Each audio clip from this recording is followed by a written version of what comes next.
Okay, so I guess we decide we're gonna do this kind of like interview style. First question is, what that we have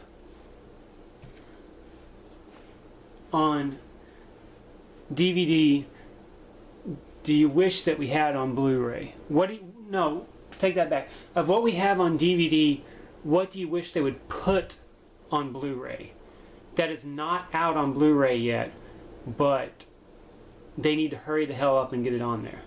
Oh, interesting one. Huh.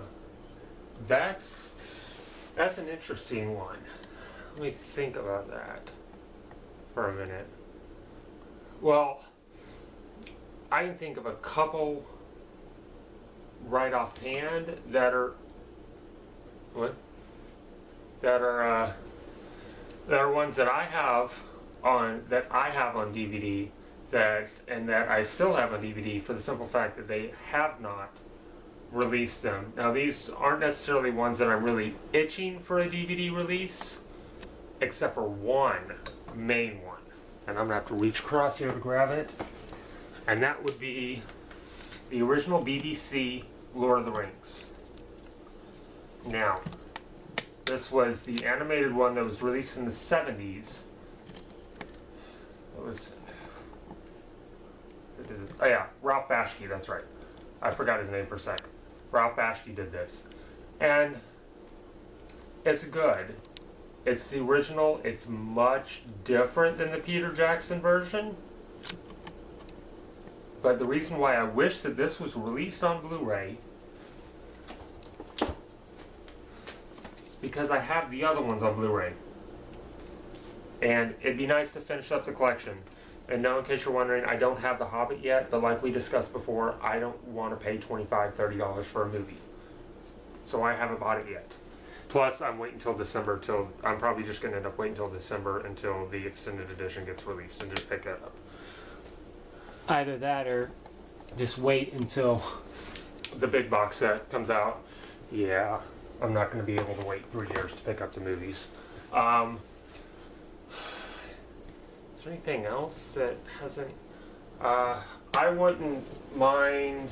what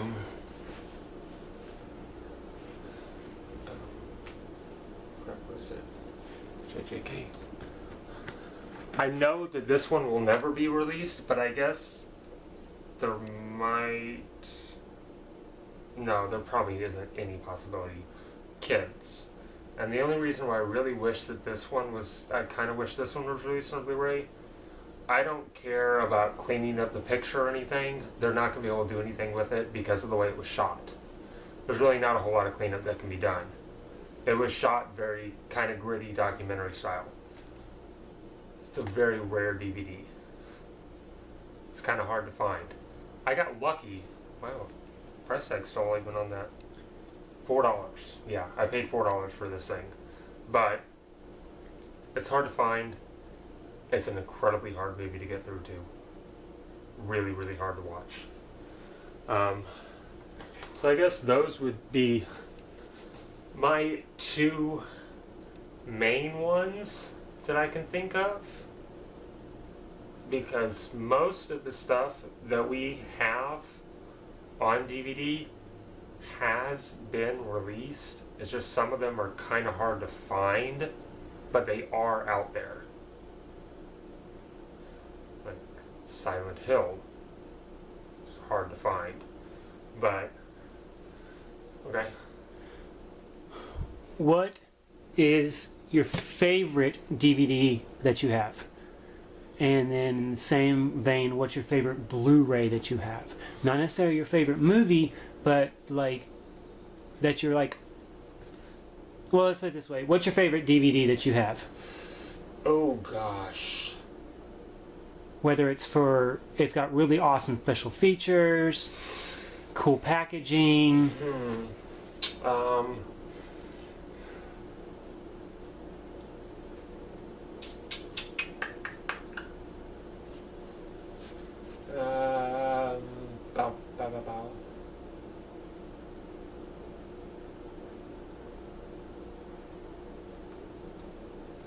Well, there's a couple that I can think of that I really like. The packaging on, or the special features, like the Saw movies in general have some of the best special features that I've seen. They're really great, and I have not picked them up on Blu-ray yet because you basically can't find them in stores except for the last one. Believe me, I've been looking for the past like 6 months. You have to order them offline, and I just haven't gotten around to doing that yet. Gosh, that's kind of a hard question.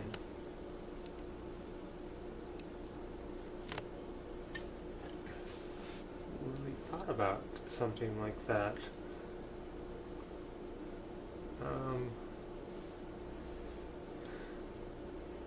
You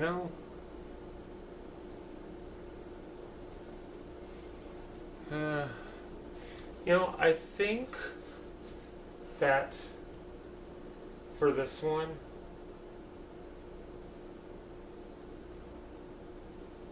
I'm going to go down here. And I'm going to go with this.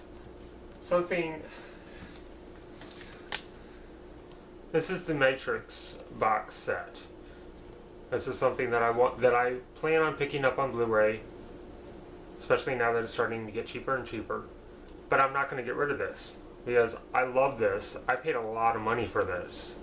I bought this when it came out and it cost me like $100. But the reason why I like it so much is I really love the artwork on it. This is the Animatrix, and I especially love the picture that's on the back of this. I just think there's some really good artwork. Each one pulls a little thing from the movie. This is Revolutions. This is the third one.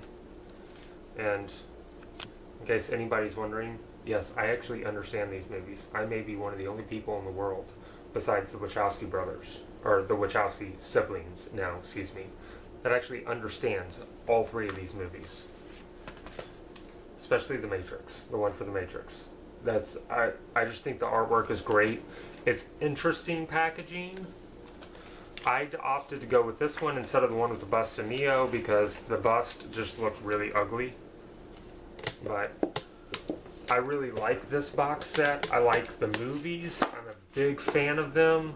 And I just think it's really nice.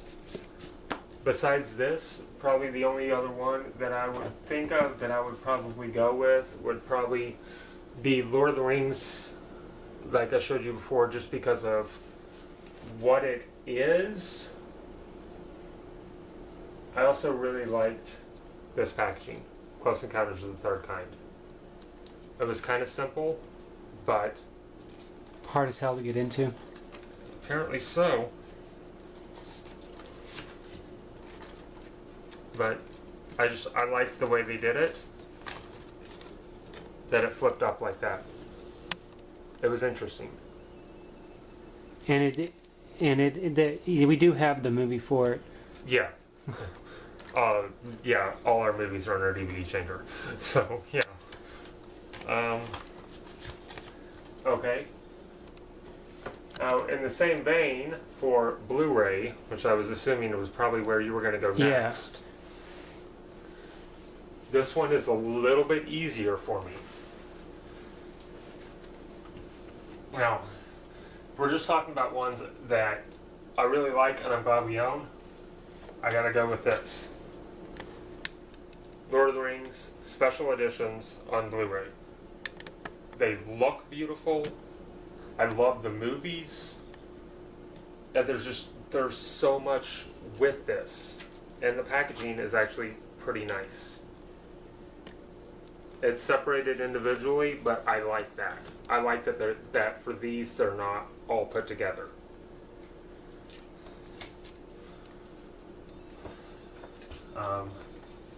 And this one.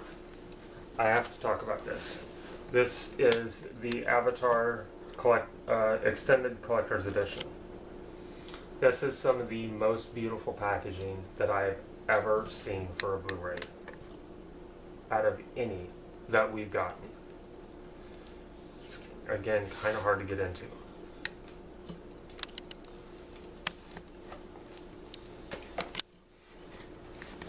Let me turn this side here. Because it's set up like a book.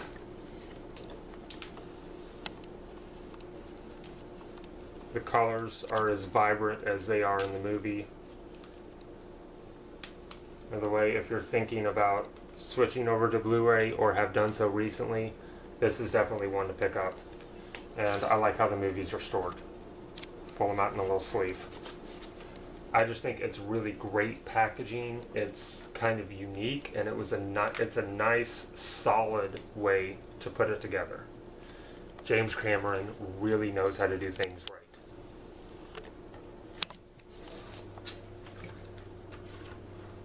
Those are probably my favorite ones for that. Although I am really enjoying, we're starting to work on a Steelbook collection. And I'm starting to enjoy that. We've gotten some pretty good ones.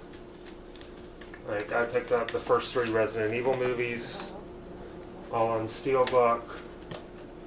The E.T. one is pretty good. The Avengers one is pretty good. We've got all 3 of the Dark Knight trilogy ones. So, I really enjoy that. Plus, they're a lot more sturdier packaging. Yes, and a lot of these we're probably going to double dip the Blu-rays that we already have to get the Steelbooks. Yes, yeah, because there's, I mean, at least 3 or 4, even just for me, that I've seen that are out now that I'd like to pick up eventually. Oh. Okay. Right. Final question. Yeah. Well, maybe final 2 questions. Is there anything that we have on DVD that bothers you that we don't have it on Blu-ray?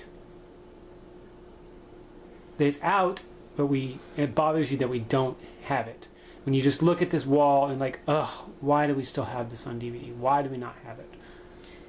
There's a couple for me personally that bothers me because they're my movies and my collections.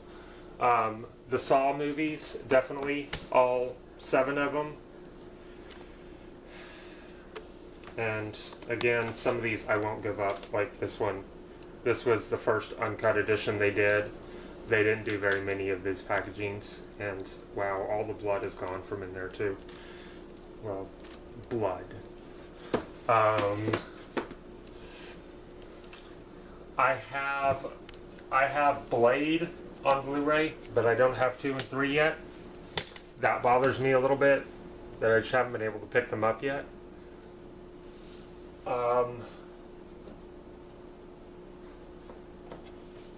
The Chronicles of Riddick movies, I want to get those.